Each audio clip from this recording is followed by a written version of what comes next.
South Africa remains in recession. Stats SA reported today that gross domestic product contracted by 2% in the first quarter. The market had expected a worse outcome, but at the end of the day, a recession is the order of the day. And we know that come the second quarter, the picture is going to be far worse as the economy almost came to a halt as government issued regulations to aid the country to curb the spread of coronavirus. Well, to take us through the data and provide his analysis on things, I'm joined on the line by Maarten Ackerman. He's Chief Economist and Advisory Partner at Citadel. Thanks very much, Maarten, for joining us. So a 2% contraction in the first quarter, pardon me, almost seems like a moot point because we know that the worst has yet to come. But what were your observations about the drivers of the stagnant growth even before COVID hit? Yes, good evening. It's, we know that the economy is basically on its knees. It is sad to see another negative quarter after two negative quarters already. So it just shows you that pre-COVID, we were already in a no-growth recessionary kind of environment. Unfortunately, now with COVID as well, the second quarter is going to look much worse. But you need to remember that in the first quarter, a couple of things added to this negative number, and that's the fact that we had a lot of blackouts again, which had an impact on mining. Yes. And mining dropped about 21%. And although we haven't had our lockdown yet, the first quarter, China was basically closed for business, and they had a 7% decline in their GDP. So they're one of our biggest trading partners. And you can see that impact on something like mining. So, the fact that it's better than expected doesn't really help because we stay in a very deep recession.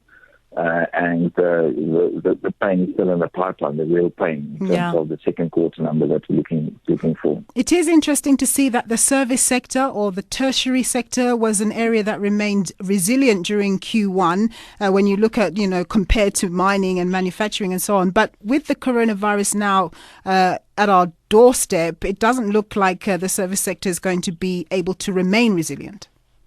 Well, the service sector, it's been contributing positively for most quarters.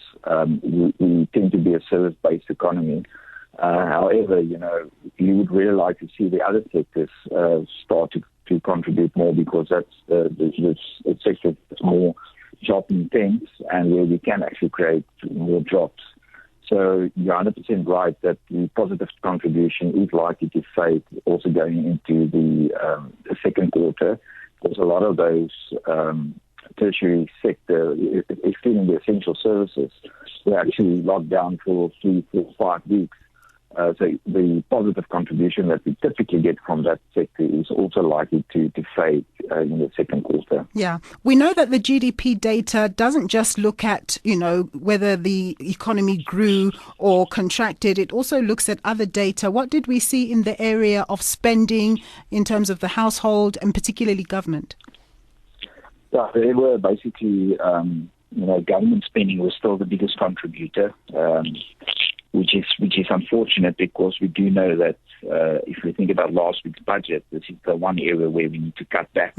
Yet, although we had a positive, that's where we need to see, government pulling back. The driver behind the government expenditure going up was also more employment, and that again just doesn't dovetail with the message that we're getting from the budget. Consumer spending were soft; it was about 0.7. And at least there we can take some lead in terms of next quarter. So to give an example, the second biggest positive contributor from the consumer side was spending on alcohol and tobacco, about up 3.2% for a quarter.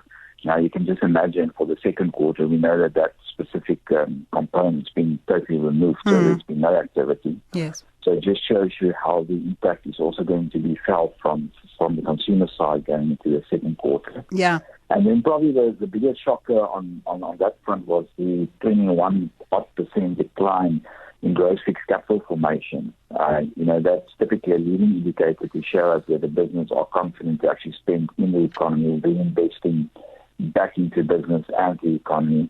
That number has been, quite weak for a number of quarters. Last year, fortunately, we've seen two quite strong quarters, and we were hoping that that's a change in trend after the investment summit that the president had. Yes. Now minus 21% is in line with the weakest number we've seen since the 1960s.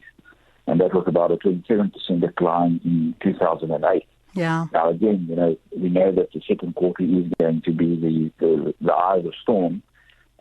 So we expect this number to probably record its weakest print going into the next quarter. So that's unfortunately shows that business is not just worried about the local policy reform and structural changes.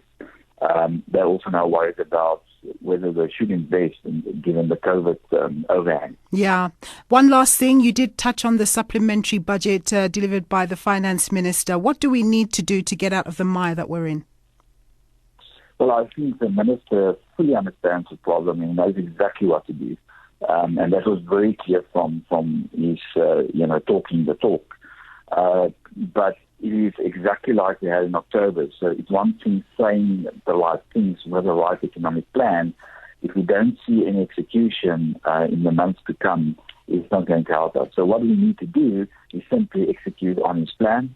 It is the right plan. And he needs all the support that he can get from within the government and the ruling party to actually just execute on that. That will definitely get us onto a more sustainable growth path. Thank you so much, Maarten, for your time. That was Maarten Ackerman. He's the chief economist at Citadel.